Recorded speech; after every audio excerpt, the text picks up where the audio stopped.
출애굽기 12장 21절부터 28절까지의 말씀을 한 절씩 교독하시겠습니다. 출애굽기 12장 21절부터 28절 교독하겠습니다. 모세가 이스라엘 모든 장로를 불러서 그들에게 이르되 너희는 나가서 너희의 가족대로 어린 양을 택하여 유월절 양으로 잡고 무술초 묶음을 가져다가 그릇에 담은 피에 적셔서 그 피를 문 인방과 좌우 설주에 뿌리고 아침까지 한 사람도 자기 집 문 밖에 나가지 말라. 여호와께서 애굽 사람들에게 재앙을 내리려고 지나가실 때에 문 인방과 좌우 문설주의 피를 보시면 여호와께서 그 문을 넘으시고 멸하는 자에게 너희 집에 들어가서 너희를 치지 못하게 하실 것이니라. 너희는 이 일을 규례로 삼아 너희와 너희 자손이 영원히 지킬 것이니 너희는 여호와께서 허락하신 대로 너희에게 주시는 땅에 이를 때에 이 예식을 지킬 것이라. 이후에 너희의 자녀가 묻기를 이 예식이 무슨 뜻이냐 하거든 너희는 이르기를 이는 여호와의 유월절 제사라. 여호와께서 애굽 사람에게 재앙을 내리실 때에 애굽에 있는 이스라엘 자손의 집을 넘으사 우리의 집을 구원하셨느니라 하라 하매 백성이 머리 숙여 경배하니라. 이스라엘 자손이 물러가서 그대로 행하되 여호와께서 모세와 아론에게 명령하신 대로 행하니라. 아멘. 오늘도 주님의 보좌 앞으로 나오신 성도님들에게 하나님의 은혜와 평강이 함께 하시기를 축원드립니다. 또 온라인으로 예배드리시는 모든 성도님들 주님의 이름으로 축복합니다. 여러분에게 반갑게 눈 인사하시죠. 하나님은 당신 편이십니다. 감사합니다. 오늘은 출애굽기 12장 유월절에 대한 이야기를 함께 해보도록 하겠습니다. 유월절은 매우 유명한 본문이죠. 교회를 다니지 않는 분들도 알만한 본문인데요. 그러고 보니까 거의 매주마다 유명한 본문만 설교를 하는 것 같습니다. 의도치는 않았는데요. 주일학교와 함께 이제 설교 본문을 공유하다 보니 이제 성경에서 중요하고 유명한 본문만 계속 다루는 것 같습니다. 유월절은 이스라엘 백성들이 애굽에서 출애굽되어지는 자유를 얻은 날을 기념하는 절기입니다. 유대인들의 명절 중에 가장 중요한 명절이라 하겠습니다. 그런데 이 유월절에 나타나는 일들은 다른 종교에서는 흔히 보지 못하는 아주 독특한 부분들이 많이 있습니다. 다른 종교에서는 발견되지 아니하는 내용들이 유월절에 담겨 있다는 것이죠. 유대인들의 최고의 명절 이 유월절이 우리에게는 어떤 의미가 있는지 오늘 함께 유월절을 살펴보도록 하겠습니다. 유월절이 생기게 된 그 배경을 먼저 살펴보겠습니다. 지금으로부터 약 4천여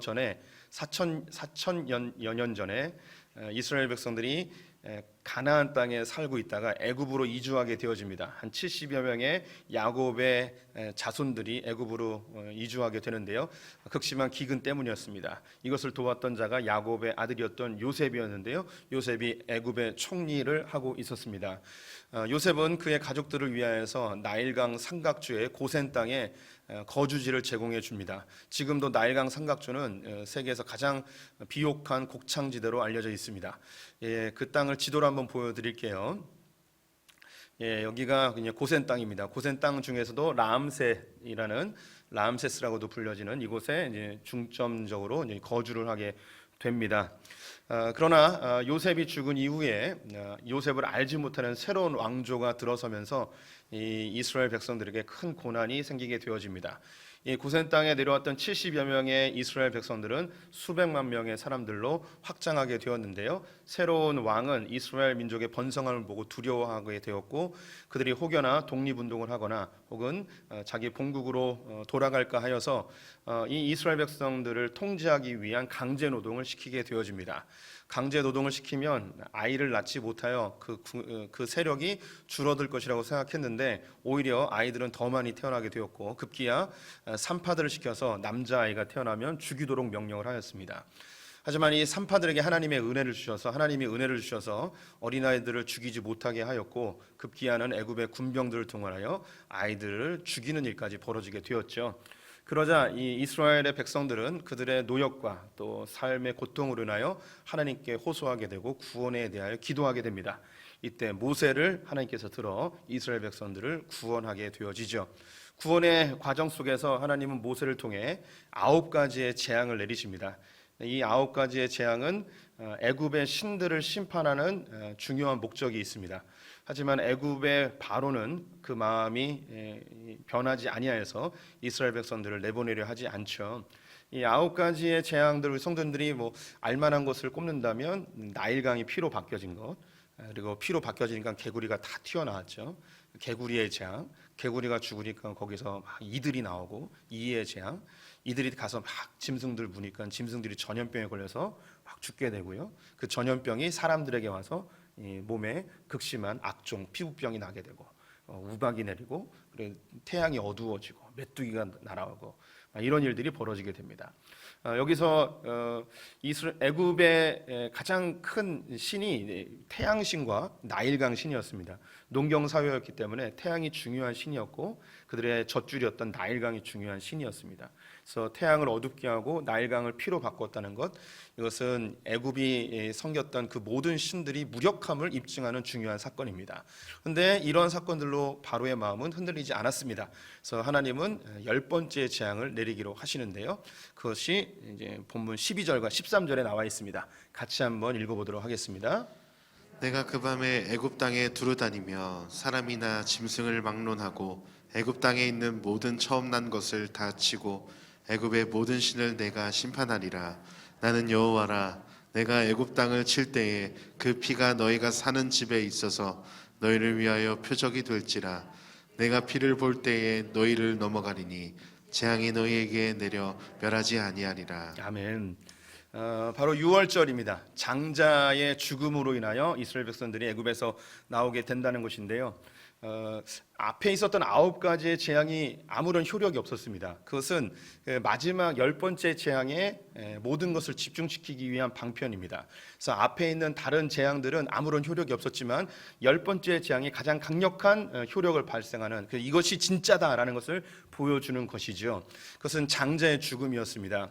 오늘날은 좀 그 의미가 많이 희미해지긴 하였는데 불과 3, 40년 전, 한 100여 년 전만 하더라도 그리고 고대 사회 전체는 그 가족에 있어서 제일 중요한 것이 장자였습니다. 그래서 큰아들이 잘 되면 그 가문 전체가 잘 되는 거고 큰아들이 망하면 가문 전체가 망하는 것으로 여겨졌습니다. 그 동생들은 다 학교를 안 보내도 그 큰아들만큼은 학교에 보내는 그런 문화가 있었죠. 그것이 고대 사회에 갖고 있는 이 장자가 갖고 있는 의미입니다. 그래서 하나님께서 이 장자를 죽인다는 것은 이스라엘 전체를, 애굽 전체를 죽인다는 의미예요. 애굽에 있는 모든 사람들을 죽이는 것의 의미로 장자를 죽이는 것이죠. 또한 더불어 본문을 보니까 애굽의 신을 멸하신다라고 되어 있습니다. 이 바로의 아들을 죽인다는 것은 이 애굽의 신들을 완전히 심판한다는 의미를 갖고 있습니다. 이 애굽의 바로는 신적 존재였습니다. 가장 중요한 세 개의 신을 꼽는다면 태양신과 나일강신 그리고 바로 자신이 이 애굽의 왕 바로 자신이 이제 신이죠. 그래서 이 바로의 아들 장자까지도 심판하겠다는 것은 애굽에 있는 모든 신들을 멸하겠다는 의미를 갖고 있습니다. 그런데 이 애굽에 있는 모든 장자들이 죽게 되어지지만 여기에서 제외되는 사람들이 있다는 거예요. 그 제외되는 사람들은 어린 양을 가져와서 그 어린 양을 죽여 그 피를 문설주와 문 임방에 바르게 되어지면 하나님의 심판의 사자가 애굽을 칠 때에 그 피가 발려져 있는 집은 넘어간다는 거예요. 그래서 6월절이 되어집니다. 그래서 이 집만큼은 이제 구원을 받게 된다는, 심판에서 제외된다는 메시지가 이 안에 담겨져 있습니다. 그래서 이 사건으로 이스라엘 백성들은 애굽에서 나오게 되어지는데요. 제가 서두에 이 6월절은 타 종교에서 발견되지 않는 독특성이 이 안에 담겨 있다고 말씀을 드렸습니다.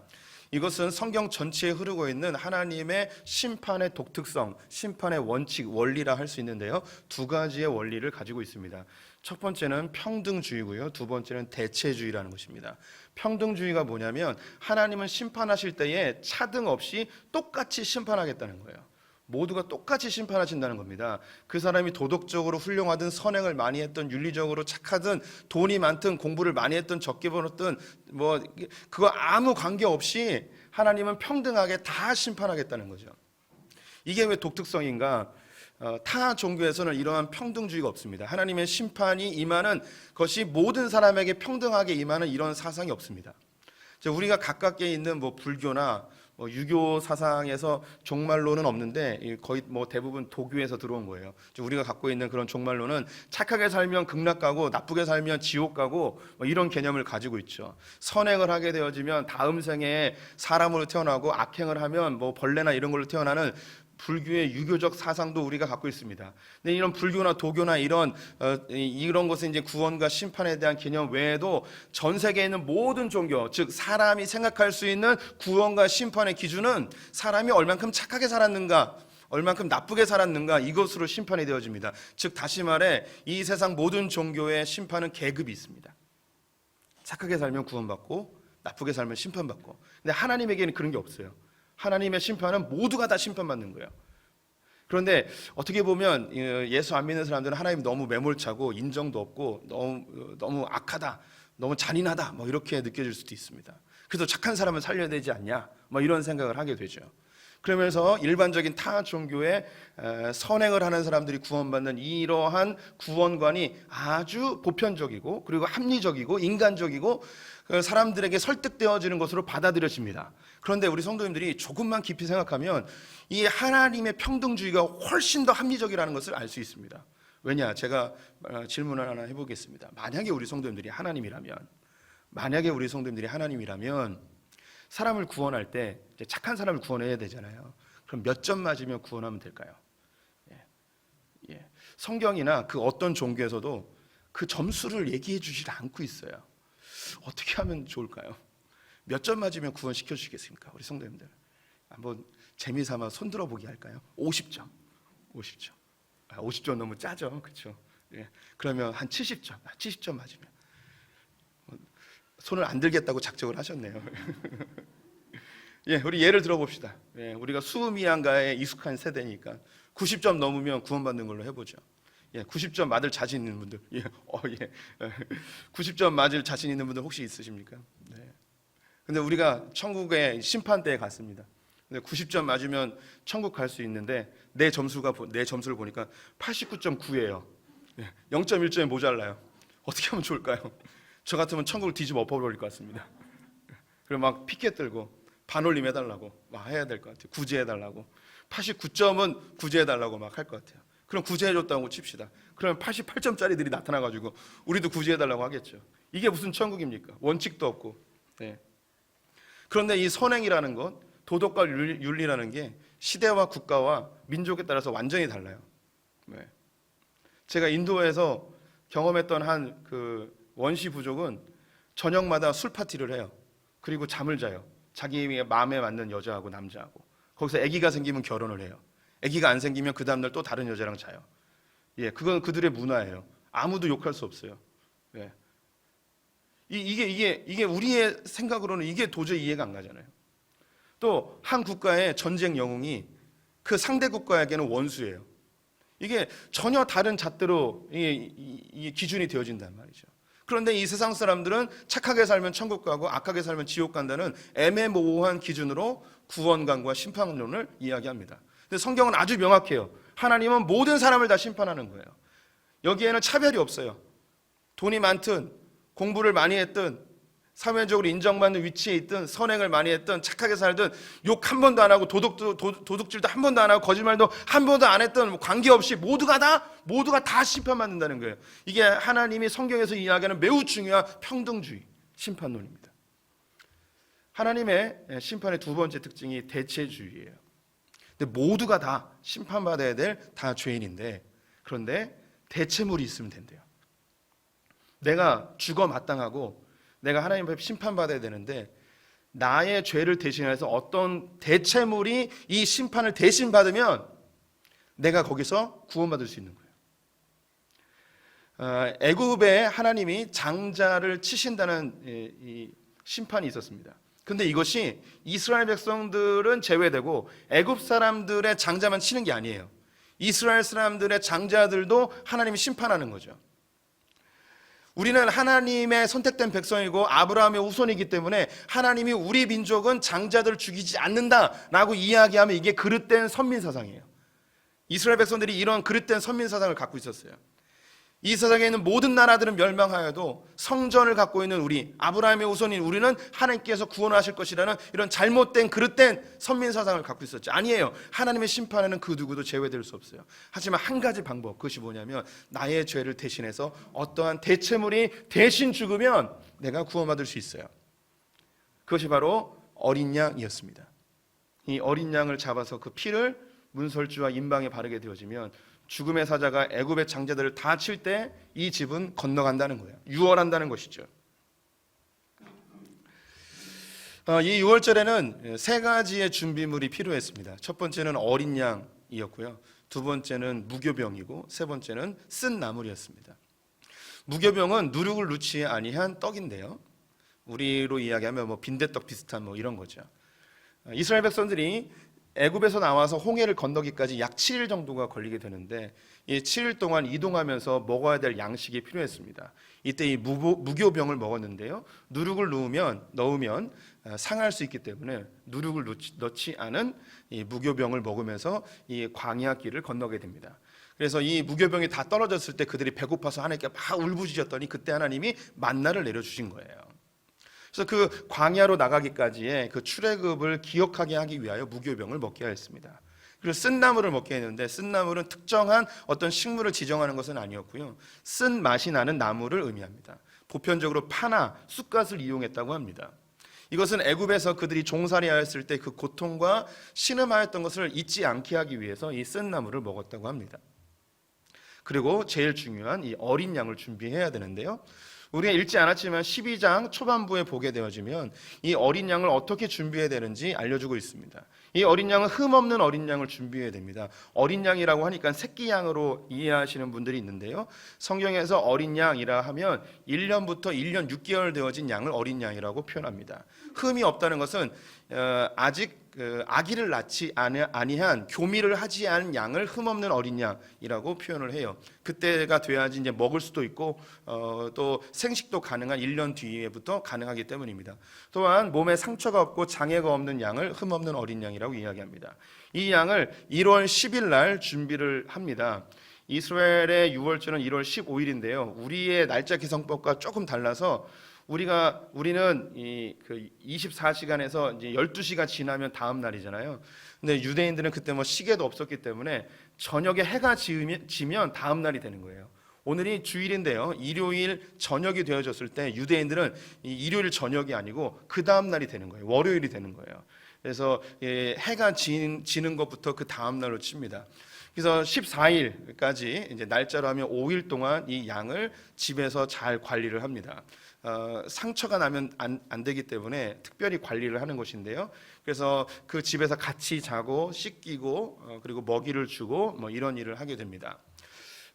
우리 성도님들이 그 애완동물이나 혹은 뭐 그 고양이나 강아지 같은 것을 누군가 줘서 잠시 돌보게 되는 경우가 있어요. 그래서 뭐 친척이 옆집이 그냥 며칠만 돌봐달라고 해서 돌보기 시작했는데 그만 정들어가지고 계속 키우고 있다. 뭐 이런 분들이 우리 성도님들 중에도 종종 있어요. 이 어린 양을 가져왔어요. 귀여운 어린 양을 가져와서 이 아이들이 이것을 씻기고 같이 자고 먹이를 주면서 5일 동안 상당히 정이 듭니다. 정이 드는 거예요. 그래서 이 어린 양을 유대인들은 귀여운 어린 양이라고 부릅니다. 그런데 15일 우리의 24시간 개념으로 하면 24일 저녁이 됐을 때 아버지가 아이들이 보는 앞에서 이제 이 양을 잡아야 되는 거예요. 칼을 들어서 그 목을 내리쳐서 이제 이 양을 죽여야 되는 거죠. 만약에 우리 성도님들이 그 집의 아이들이라면 기분이 어떻겠습니까? 5일 동안 정이 들었어요. 같이 자고 같이 먹고 같이 씻기고 하면서 같이 뛰놀고 하면서 이 어린 양과 정이 들었어요. 그럼 이 아버지가 이 양을 죽이려 할 때 우리 성도님들의 마음이 어떻겠냐는 거죠. 제가 시골에 살았었는데요. 집에 가축들이 많았습니다. 대부분 그 소유주는 아버지였죠. 근데 저에게 강아지 한 마리가 주어졌어요. 그래서 이 강아지를 잘 키웠습니다. 한 1년이나 좀 지났을까요? 잘 키워서 상당한 크기가 되었습니다. 그런데 어느 날 이 아버지께서 오시더니 이 강아지를 이제 끌고 가십니다. 본능적으로 알았습니다. 어디로 가는지. 저는 그 당시의 모습이 아주 생생합니다. 제가 아버지의 다리를 잡았어요. 세게도 못 잡았어요. 맞을까 봐. 바지를 살짝 잡았어요. 그리고 아버지를 보면서 얘기했어요. 아빠 안 데리고 가면 안 돼? 라고 했어요. 그때 아버지께서 명언을 하셨습니다. 창현아, 가축은 먹기 위해 키우는 거란다. 네. 그날 저녁 저는 가마솥에서 저의 강아지와 눈이 마주치는 큰 고통의 시간을 겪어야 했습니다. 그 이후로 저는 개고기를 먹지 못했습니다. 심지어 개고기 끓이는 냄새만 맡아도 복통이 일어났습니다. 트라우마라고 보통 하죠. 그래서 그렇게 지내다가 목사가 되었는데 먹을 수 있게 되었습니다. 제가 목사 안수를 받은 해에 저에게 개고기로 입문시켜 주신 분이 우리 교회에 계십니다. 정창주 장로님이십니다. 그 교회 일을 하고 밥을 먹는 시간이 되었는데 어떤 메뉴를 먹을까 막 고민하다가 정창주 장로님이 저에게 하시는 말씀이, 목사님 이제 목사도 되셨는데 목사가 진정한 목사가 되기 위해서는 개고기를 드실 수 있어야 됩니다 하면서 저를 데리고 가셨어요. 제가 개고기를 즐겨 먹는 사람은 아니지만 개고기를 드시는 분들에 대해서 제가 전혀 정죄할 마음이 없습니다. 제가 이야기하고 싶은 거 뭐냐면, 그때 제가 겪었던 그 충격이랄까요? 제가 사랑하는 개를 아버지가 잡아 죽이는 이 모습이 저게 큰 충격이었어요. 그러면 성도님들이 이 6월절에 생각해 봅시다. 5일 동안 나와 정들었던 어린 양을 아버지가 죽이려 할 때 이 아이들이 어떤 반응이 있을까요? 아버지 안 죽이면 안 돼요? 라는 반응이겠죠. 그래서 오늘 본문 26절과 27절 말씀을 같이 읽어보도록 하겠습니다. 이후에 너의 자녀가 묻기를 이 예식이 무슨 뜻이냐 하거든 너희는 이르기를 이는 여호와의 유월절 제사라. 여호와께서 애굽 사람에게 재앙을 내리실 때에 애굽에 있는 이스라엘 자손의 집을 넘으사 우리의 집을 구원하셨느니라 하라 하매 백성이 머리 숙여 경배하니라. 네, 아버지 왜 죽여야 돼요? 이것이 무슨 의미예요? 라고 묻는다면 그 아버지는 자녀들에게 얘기해 줘야 돼요. 왜 이 어린 양을 잡아야 하느냐? 이 어린 양은 애굽에서 우리의 조상들이 종살이를 하고 있었는데 애굽에 있는 모든 장자들이 다 죽게 되었을 때 이 어린 양을 잡아 그 피를 임방과 문설주에 바르게 되었을 때 죽음의 사자가 뛰어넘어가는 유월절이 생기게 되었단다. 우리가 종살이할 때 하나님께서 이 어린 양의 피로 우리를 구원해 주셨어요. 너희들의 삶 가운데 큰 어려움과 곤란이 생기면 하나님의 은혜로 너희를 구원해 주실 거야 하며 이렇게 대를 이어서 아들에게, 손자에게, 증손자에게 하나님이 이스라엘 백성들을 어떻게 구원하셨는지, 이 어린 양을 죽이며 그 피가 어떤 의미인지 계속해서 전달되었습니다. 그런데 안타깝게도 이스라엘 백성들이 다시금 포로되어지는 상황에 놓이게 되었습니다. 기원전 586년에 바벨론에 의하여 예루살렘이 멸망하게 되어지고 이스라엘이 패망되어져 그들은 바벨론의 포로로 끌려가게 되었습니다. 그들은 그곳에서도 유월절을 지키며 어린 양을 잡을 때에 자손들에게 똑같이 이야기해야 되는 것이죠.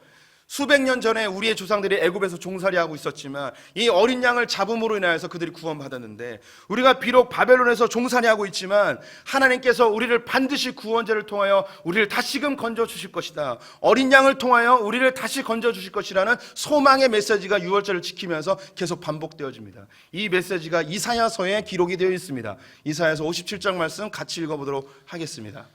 그가 곤욕을 당하여 괴로울 때에도 그의 입을 열지 아니하였으며 마치 도수장으로 끌려가는 어린 양과 털 깎는 자 앞에 잠잠한 양같이 그의 입을 열지 아니하였도다. 이사야 53장은 고난받는 종에 대한 예언의 말씀입니다. 이사야서는 바벨론의 포로로 끌려간 이스라엘 백성들이 메시아에 의해서 구원받게 되고 하나님이 새로운 땅과 새로운 하늘을 만드실 것에 대한 소망을 주는 메시지를 담고 있습니다. 그 메시아가 어떤 분이었는가? 바로 어린 양이라는 거예요. 어린 양. 이사야서 53장 말씀 우리 성도님이 많이 들어본, 그가 찔림은 우리의 허물 때문이고 그가 죽임을 당함으로 우리가 나음을 입었다는 그 말씀이 이 안에 담겨 있습니다. 그래서 그들은 이 어린 양, 유월절의 어린 양이 다시금 우리에게 나타나 메시아로 나타나 우리를 이 고통 가운데 죄의 종살이하는 이 삶에서 우리를 건지실 거라는 그런 소망을 가지고 유월절을 지키고 있는 터에 어느 날 하나님이 정하신 한 선지자를 통하여 그 어린 양이 지목받습니다. 보라, 세상 죄를 지고 가는 하나님의 어린 양이로다. 그분이 예수 그리스도이십니다. 이 예수님은 유월절을 그의 부모님들과 그리고 그의 생애 가운데 계속해서 규칙적으로 드리셨습니다. 그리고 그의 공생애를 마감하는 마지막 유월절을 지키시기 위하여 제자들과 함께 한 처소에 머무시게 됩니다. 그리고 유월절을 지키게 되어지죠. 유월절을 집례하면서 그 아비가 자손에게 유월절을 설명해 주듯이 예수님께서 그의 제자들에게 유월절의 의미를 설명하기 시작하십니다. 누가복음 22장 말씀 같이 읽어보겠습니다. 내가 너희에게 이르노니 이 유월절이 하나님의 나라에서 이루기까지 다시 먹지 아니하리라 하시고 또 떡을 가져 감사기도 하시고 떼어 그들에게 주시며 이르시되 이것은 너희를 위하여 주는 내 몸이라 너희가 이를 행하여 나를 기념하라 하시고 저녁 먹은 후에 잔도 그와 같이 하여 이르시되 이 잔은 내 피로 세우는 새 언약이니 곧 너희를 위하여 붓는 것이라. 아멘. 예수님께서 유월절을 지키시면서 집례자가 되어 자손들에게 유월절을 설명하듯이 제자들에게 유월절을 설명합니다.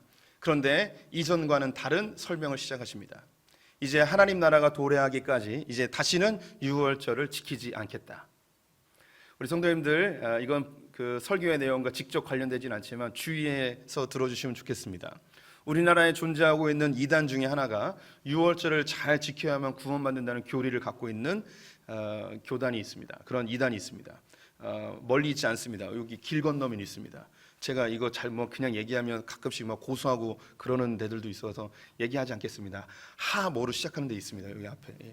유월절을 잘 지켜야지 구원받는다는 교리를 갖고 있어요. 현혹되지 마십시오. 예수님이 분명히 성경에 기록하고 있습니다. 하나님의 나라가 이르기까지 다시는 유월절을 지키지 않고 먹지 않겠다라고 이야기하셨어요. 유월절은 끝났습니다. 이제 더 이상 지킬 필요가 없습니다. 그래서 주님께서 이 구약의 유월절을 새롭게 새 언약으로 새롭게 만드시지요. 그러면서 하시는 말씀이 떡 대신에 내 살을 먹어라, 포도주 대신에 내 피를 마셔라 이야기하며 너희를 위한 새 언약이다 라고 합니다. 이것을 우리가 지금도 지키고 있죠. 그것이 바로 성찬입니다. 그리고 내가 다시 올 때까지 이것을 기념하라, 잘 지켜라 라고 주님이 우리에게 명령하셨습니다. 이스라엘 백성들이 애굽에서 나올 때에 유월절마다 그 의미를 되새긴 것처럼 우리는 주님이 다시 오시는 그날까지 성찬식 때마다 예수님이 왜 돌아가셨고 이 떡과 포도주가 무슨 의미이고 우리가 이것을 우리의 자손들에게 또다시 전해줘야 되는 그런 마음의 결단한 시간이 있어야 하는 것이죠. 이스라엘 백성들을 죄에서 구원해 내셨듯이 애굽에서 종살이 하던 그 삶에서 해방시켜 주셨듯이 우리 성도님들의 삶에 그 죄의 문제와 우리의 심판의 문제를 예수 그리스도 어린 양 되신 그분이 죽으심으로 우리가 구원을 얻게 되었습니다. 요한복음 3장 16절 17절 말씀 같이 읽어볼까요? 하나님이 세상을 이처럼 사랑하사 독생자를 주셨으니 이는 그를 믿는 자마다 멸망하지 않고 영생을 얻게 하려 하심이라. 하나님이 그의 아들을 세상에 보내신 것은 세상을 심판하려 하심이 아니요 그로 말미암아 세상이 구원을 받게 하려 하심이라. 하나님이 세상을 너무너무 사랑하셔서 자기 독생자 예수 그리스도를 이 땅 가운데 보내셨습니다. 그분을 보내신 목적은 우리를 심판하기 위함이 아니고 우리를 구원하기 위해서입니다. 성경에는 3번의 출애굽이 기록되어 있습니다. 첫 번째는 이스라엘 백성들이 애굽에서 나올 때의 그 출애굽을 제1출애굽이라고 합니다. 장자들을 다 죽이고 이스라엘 백성들을 구원하시죠.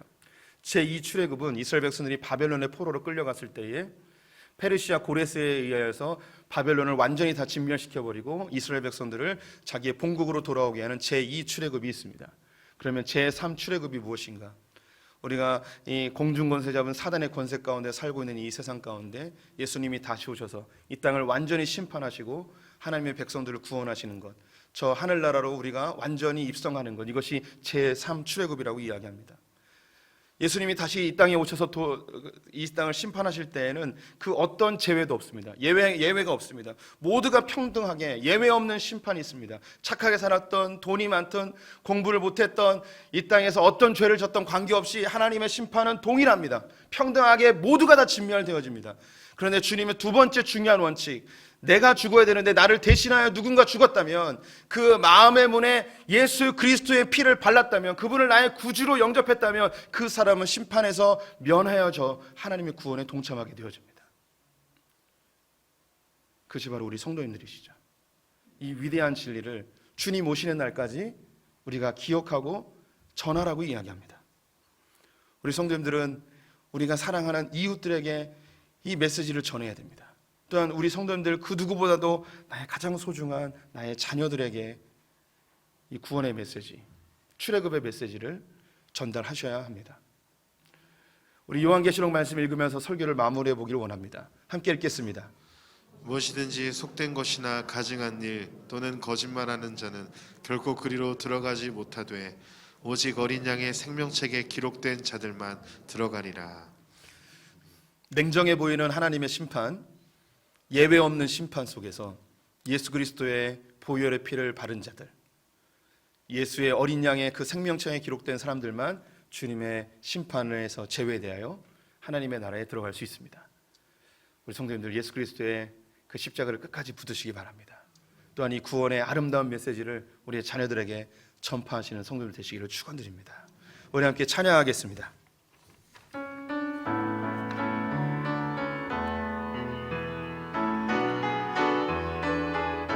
6월절 어린 양, 6월절 어린 양의 피로 나의 삶의 문이 열렸네. 저 어둠의 권세는 힘이 없네. 주 보혈의 능력으로 원수가 날 정죄할 때에도 난 의롭게 설 수 있네. 난 더 이상 정죄함 없네. 난 주 보혈 아래 있네. 6월절 어린 양, 6월절 어린 양의 피로 나의 삶의 문이 열렸네. 저 어둠의 권세는 힘이 없네. 주 보혈의 능력으로 원수가 날 정죄할 때에도 난 의롭게 설 수 있네. 난 더 이상 정죄함 없네. 난 주 보혈 아래 있네. 난 주 보혈 아래 있네. 그 피로 내 죄 사했네. 하나님의 긍휼 날 거룩해 하시었네. 난 주 보혈 아래 있네.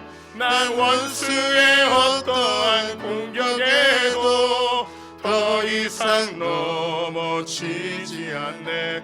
난 주 보혈 아래 있네. 난 주 보혈 아래 있네. 난 주 보혈 아래 있네. 그 피로 내 죄 사했네.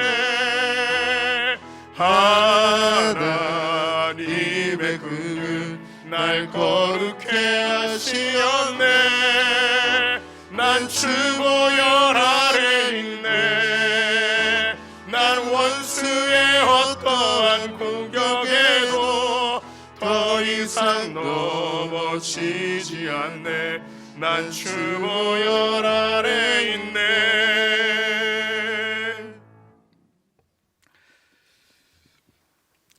나의 죄를 위하여 십자가에 달려 죽으신 주님의 그 놀라운 은혜에 감사합니다. 죽을 수밖에 없는 존재이고 하나님의 심판을 피할 수 없는 철저한 죄인이었음을 인정합니다. 주님의 그 십자가의 은혜로 우리가 살아났음을 고백합니다. 이 은혜 결코 잊지 않게 하여 주시옵소서. 또한 이 위대한 이 복음을 나의 사랑하는 이웃들과 나의 자녀들에게 전파하여 주님 오시는 그때에 저 천국에서 나의 사랑하는 사람들과 다 함께 천국잔치에 동참하여 기쁨을 누리는 것을 보게 하여 주시옵소서. 지금은 우리 주 예수 그리스도의 은혜와 하나님 아버지의 무한하신 사랑과 성령의 교통하심이 예수 그리스도의 보혈의 은혜에 감격하여 이 복음을 증거하길 원하는 소풍의 모든 성도들과 특별히 우리의 자녀들 위해 저 북에 있는 형제자매들과 열방의 선교사님들 위해 지금부터 영원토록 함께 계실지어다. 아멘.